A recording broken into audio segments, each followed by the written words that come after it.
പാദത്തിൽ ഞാൻ വന്ദിക്കുന്നേ, നിൻ മഹത്വം ഞാൻ വർണ്ണിക്കുന്നേ. നിൻ പാദത്തിൽ ഞാൻ വന്ദിക്കുന്നേ, നിൻ മഹത്വം ഞാൻ വർണ്ണിക്കുന്നേ. അത്യുന്നതൻ നീ, നിസ്തുല്യനാ, അത്യാദരം ഞാൻ നമിക്കുന്നേ. അത്യുന്നതൻ നീ, നിസ്തുല്യനാ, അത്യാദരം ഞാൻ നമിക്കുന്നേ. ഇപ്പോൾ നാം ശ്രവിച്ചുകൊണ്ടിരിക്കുന്നത് മോർണിംഗ് വോയിസ് എന്ന ആത്മീയ ശുശ്രൂഷയാണ്. ഇന്ന് ആരാധനാത്മകമായ ചിന്ത പങ്കുവയ്ക്കുന്നത് കർത്താവിൻ്റെ ദാസൻ സ്റ്റാലിൻ ദാസ്, തിരുവനന്തപുരം. തെസ്സലോനിക്കർക്ക് എഴുതിയ രണ്ടാം ലേഖനം 2-ാം അധ്യായം അതിൻ്റെ 13-ാമത്തെ വാക്യം വായിക്കുന്നത് ശ്രദ്ധിക്കുക. ഞങ്ങളോ കർത്താവിന് പ്രിയരായ സഹോദരന്മാരെ, ദൈവം നിങ്ങളെ ആദ്യം മുതൽ ആത്മാവിൻ്റെ വിശുദ്ധീകരണത്തിലും സത്യത്തിൻ്റെ വിശ്വാസത്തിലും രക്ഷയ്ക്കായി തിരഞ്ഞെടുത്തതുകൊണ്ട് നിങ്ങൾ നിമിത്തം ദൈവത്തെ എപ്പോഴും സ്തുതിക്കുവാൻ കടപ്പെട്ടിരിക്കുന്നു. മോർണിംഗ് വോയിസിൻ്റെ എല്ലാ ബഹുമാന്യരായ ശ്രോതാക്കൾക്കും കർത്താവും ഏകലോക രക്ഷകനുമായിരിക്കുന്ന യേശു ക്രിസ്തുവിൻ്റെ നിസ്തുല്യമായ നാമത്തിൽ പ്രഭാത വന്ദനങ്ങൾ അറിയിക്കുന്നു. ഒരു കർത്തൃദിവസം കൂടെ നമ്മുടെ ജീവിതത്തിൽ ദൈവം അനുവദിച്ചു എന്നുള്ളത് ഓർത്ത് ദൈവം നൽകിയിരിക്കുന്ന ഈ അനുഗ്രഹിക്കപ്പെട്ട ദിവസത്തിൽ അതാത് സ്ഥലങ്ങളിൽ കർത്താവ് നമ്മെ ആക്കിയിരിക്കുന്ന ഇടങ്ങളിൽ കർത്താവിനെ ആരാധിക്കുന്നതിനും കർത്താവിനെ മഹത്വപ്പെടുത്തുന്നതിനും ദൈവജനത്തെ ദൈവം സഹായിക്കുമാറാകട്ടെ. ദൈവത്തിൻ്റെ പരിശുദ്ധാത്മാവ് ആ നിലയിൽ ആവശ്യമായ എല്ലാ പ്രകാശനവും ഇന്ന് പകൽക്കാലം നൽകുമാറാകട്ടെ. രാവിലത്തെ ധ്യാനത്തോടുള്ള ബന്ധത്തിൽ വായിച്ചു കേട്ടതായ ദൈവവചന ഭാഗത്ത് നിന്ന് ദൈവത്തിൻ്റെ പരിശുദ്ധാത്മാവ് നൽകിയതായ ഒരു ആലോചന നിങ്ങളുമായി പങ്കുവയ്ക്കാമെന്ന് ആഗ്രഹിക്കുകയാണ്. വായിച്ച വേദഭാഗത്ത് എഴുതിയിരിക്കുന്ന അല്ലെങ്കിൽ രേഖപ്പെടുത്തിയിരിക്കുന്ന ഒരു പ്രയോഗം, രക്ഷയ്ക്കായി തിരഞ്ഞെടുത്തതുകൊണ്ട് നിങ്ങൾ നിമിത്തം ദൈവത്തെ എപ്പോഴും സ്തുതിക്കുവാൻ കടപ്പെട്ടിരിക്കുന്നു.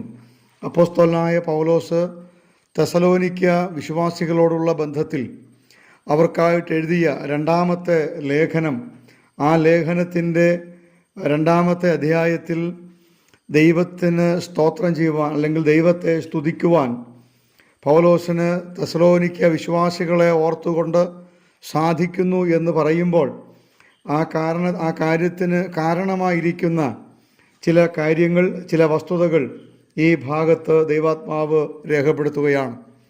എന്നാൽ അതിൽ പ്രധാനമായിട്ട് നാം വായിക്കുന്നത്, രക്ഷയ്ക്കു വേണ്ടി ദൈവജനത്തെ അല്ലെങ്കിൽ തെസ്സലോനിക്ക വിശ്വാസികളെ തിരഞ്ഞെടുത്തതുകൊണ്ട് ദൈവത്തെ സ്തുതിക്കുവാൻ പൗലോസും കടംപെട്ടിരിക്കുന്നു എന്നാണ് നമുക്കിവിടെ കാണുവാനായിട്ട് സാധിക്കുന്നത്. ദൈവിക തിരഞ്ഞെടുപ്പിൻ്റെ ശ്രേഷ്ഠത അല്ലെങ്കിൽ ആ തിരഞ്ഞെടുപ്പിൻ്റെ മഹത്വം എന്ന് പറയുന്നത് എത്ര വലിയതാണ് എന്ന് നമുക്ക് മനസ്സിലാക്കുവാനായിട്ട് സാധിക്കുന്നുണ്ട്. വിശുദ്ധ ബൈബിളിൻ്റെ പ്രാരംഭ പുസ്തകം മുതൽ ഒടുവിലത്തെ പുസ്തകം വരെയും നമ്മൾ ശ്രദ്ധയോടെ വായിച്ച് കടന്നു പോകുമ്പോൾ ദൈവം ഒരുക്കിയതായ അല്ലെങ്കിൽ ദൈവത്താൽ നടത്തപ്പെട്ടതായ ദൈവിക തെരഞ്ഞെടുപ്പിനെ നമുക്ക് കാണുവാനായിട്ട് സാധിക്കുന്നുണ്ട്. ദൈവിക തെരഞ്ഞെടുപ്പിൻ്റെ മാഹാത്മ്യം അല്ലെങ്കിൽ ആ തെരഞ്ഞെടുപ്പിൻ്റെ മഹത്വം നമുക്ക് ഈ വാക്യത്തിലൂടെയും മനസ്സിലാക്കുവാനായിട്ട് സാധിക്കുന്നുണ്ട്. വിശുദ്ധ ബൈബിളിൻ്റെ പ്രഥമ പുസ്തകമായിരിക്കുന്ന ഉൽപ്പത്തി പുസ്തകത്തിൽ, ആ പുസ്തകത്തിലെ തിരഞ്ഞെടുപ്പ് വളരെ ശ്രദ്ധേയമാണ്. നോഹ മുതലുള്ള ആളുകളെ ദൈവം തിരഞ്ഞെടുത്തു എന്ന് പറയുമ്പോൾ ദൈവിക തിരഞ്ഞെടുപ്പിലെ മാഹാത്മ്യം നമുക്ക് മനസ്സിലാക്കുവാനായിട്ട് സാധിക്കും. ദൈവം നോഹ എന്ന് പറയുന്ന ഒരു വ്യക്തിയെ തിരഞ്ഞെടുക്കുന്നു. ആ വ്യക്തിയിലൂടെ ഷേം എന്ന് പറയുന്ന തൻ്റെ പുത്രനെ, 3 മക്കളിൽ ഷേമിനെ ദൈവം തൻ്റെ കാര്യപരിപാടികൾക്ക് വേണ്ടി തിരഞ്ഞെടുക്കുന്നു. ഷേമിൽ നിന്ന് ദൈവം അബ്രഹാമിനെ തിരഞ്ഞെടുക്കുന്നതായിട്ട് നാം വായിക്കുന്നുണ്ട്. അബ്രഹാമിൽ നിന്ന് ദൈവം ഇസഹാക്കിനെ തിരഞ്ഞെടുക്കുന്നു. ഇസഹാക്കിൽ നിന്ന് ദൈവം യാക്കോബിനെ തിരഞ്ഞെടുക്കുകയാണ്. യാക്കോബിന് തന്നെ 12 ആൺമക്കൾ ഉണ്ടായിരിക്കെ അതിൽ ഏറ്റവും ഒടുവിലത്തെ മകനായ യോസേഫിനെ ദൈവിക തിരഞ്ഞെടുപ്പിൻ്റെ ആ വലിയ മഹാത്മ്യം വെളിപ്പെടുത്തി തിരഞ്ഞെടുക്കുന്നതായിട്ട് നാം കാണുന്നുണ്ട്. ആ തിരഞ്ഞെടുപ്പിൽ യോസേഫിനോടുള്ള ബന്ധത്തിൽ അടുത്ത് നാം വായിക്കുന്നത് യോസേഫിൻ്റെ മക്കളിൽ എഫ്രൈമിനെ ദൈവിക കാര്യപരിപാടികളുടെ നിവൃത്തിക്കായിട്ട് ദൈവം തിരഞ്ഞെടുത്തു എന്ന് നാം കാണുകയാണ്. ഏതൊരു കാലത്തും ദൈവിക തിരഞ്ഞെടുപ്പിൻ്റെ ആ പ്രത്യേകത നമ്മൾ മനസ്സിലാക്കുമ്പോൾ, ഞാൻ ഓർപ്പിക്കപ്പെട്ടതായ വ്യക്തികളെ ദൈവം തിരഞ്ഞെടുത്തത് അവരുടെ യോഗ്യത നോക്കിയല്ല എന്ന് നമുക്ക് മനസ്സിലാക്കുവാനായിട്ട് സാധിക്കും. പ്രിയപ്പെട്ടവരെ, ഇന്ന് രാവിലെ നാം ഈ വചനഭാഗം ധ്യാനിക്കുമ്പോൾ ഞാനിവിടെ ഓർപ്പിക്കപ്പെട്ട പിതാക്കന്മാരെന്ന് മാത്രമല്ല, വേദപുസ്തകത്തിൻ്റെ താളുകളിലൂടെ നാം കടന്നു പോകുമ്പോൾ ദൈവാത്മാവ് വളരെ വ്യക്തമായി ഉപയോഗിച്ച, ശക്തമായി ദൈവത്താൽ ഉപയോഗിക്കപ്പെട്ട ഭക്തന്മാരായ ആളുകളെല്ലാം തന്നെ ദൈവിക തെരഞ്ഞെടുപ്പിൻ്റെ കണ്ണികളായി തുടരുന്നു എന്നുള്ളതാണ് നമുക്ക് മനസ്സിലാക്കുവാനായിട്ട് സാധിക്കുന്നത്. അങ്ങനെയാണെങ്കിൽ ഇന്ന് രാവിലെ ദൈവത്തിന് നന്ദി കരേറ്റുവാൻ, ദൈവത്തിന് സ്തോത്രം ചെയ്യുവാൻ, ഇന്ന് ഒരു പ്രാവശ്യം കൂടെ ദൈവത്തെ ആരാധിക്കുവാൻ നമുക്കിടയാകുന്നത് ദൈവത്തിൻ്റെ ആ വലിയ തെരഞ്ഞെടുപ്പിൻ്റെ മാഹാത്മ്യമാണ് എന്ന് ഓർക്കുവാനായിട്ടിടയാകണം. രക്ഷയ്ക്കായി ദൈവം തിരഞ്ഞെടുത്തു എന്നുള്ളതുകൊണ്ട് ദൈവത്തിന് അധികമായി സ്തോത്രം ചെയ്യുവാൻ, സ്തുതിക്കുവാൻ കാരണമായിരിക്കുന്നത് ദൈവിക തെരഞ്ഞെടുപ്പിൻ്റെ ആ ശ്രേഷ്ഠത നാം ഉൾക്കൊള്ളുമ്പോഴാണ്.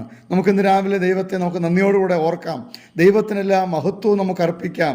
കാരണം വ്യക്തിപരമായി ദൈവം എന്നെയും തിരഞ്ഞെടുത്തു എന്നുള്ളതാണ്.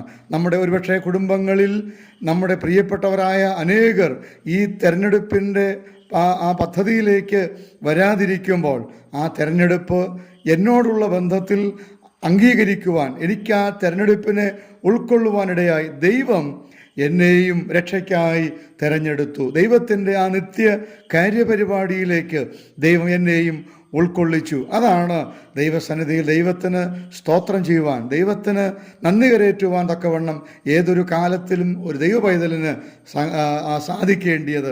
പ്രിയപ്പെട്ടവരെ, വളരെ സന്തോഷത്തോടുകൂടെ, വളരെ ധൈര്യത്തോടുകൂടെ നമുക്ക് ദൈവസന്നിധിയിൽ ദൈവത്തോടുള്ള വലിയ കടപ്പാടോടുകൂടെ, ദൈവമേ, അങ്ങ് എന്നെയും ഈ രക്ഷയുടെ പങ്കാളിയാക്കി തീർത്തല്ലോ, അങ്ങ് എന്നെയും തിരഞ്ഞെടുത്തുവല്ലോ. നാം ഇങ്ങനെയാണല്ലോ വായിക്കുന്നത്, ലോക സ്ഥാപനത്തിന് മുൻപേ ക്രിസ്തുവേശുവിൽ അവിടെ നിന്ന് എന്നെയും തിരഞ്ഞെടുത്തു. ആ തിരഞ്ഞെടുപ്പിൻ്റെ ആ മാഹാത്മ്യം, അതൊരു അത്ഭുതകരമായ ഒരു തിരഞ്ഞെടുപ്പാണ്. ദൈവിക തിരഞ്ഞെടുപ്പിൻ്റെ ആ പങ്കാളിത്തം അനുഭവിപ്പാൻ യാതൊരു യോഗ്യതയുമില്ലാത്തവനാണ്, എന്നാൽ ദൈവം എന്നെയും തിരഞ്ഞെടുത്തു.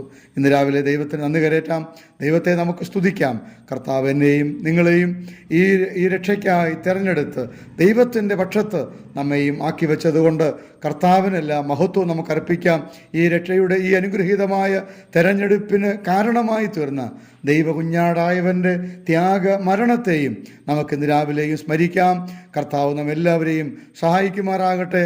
ആ ദൈവിക തെരഞ്ഞെടുപ്പിൻ്റെ മാഹാത്മ്യം തിരിച്ചറിഞ്ഞുകൊണ്ട് ദൈവത്തിന് നന്ദി കരേറ്റാൻ, സ്തോത്രം ചെയ്യുവാൻ, സന്തോഷത്തോടുകൂടെ ദൈവസന്നിധിയിലേക്ക് കടന്നു പോകുവാൻ കർത്താവ് നമ്മെല്ലാവരെയും സഹായിക്കുമാറാകട്ടെ. ദൈവത്തിരുനാമം ഈ ചിന്തയിലൂടെയും മഹിമപ്പെടുമാറാകട്ടെ. ആമേൻ.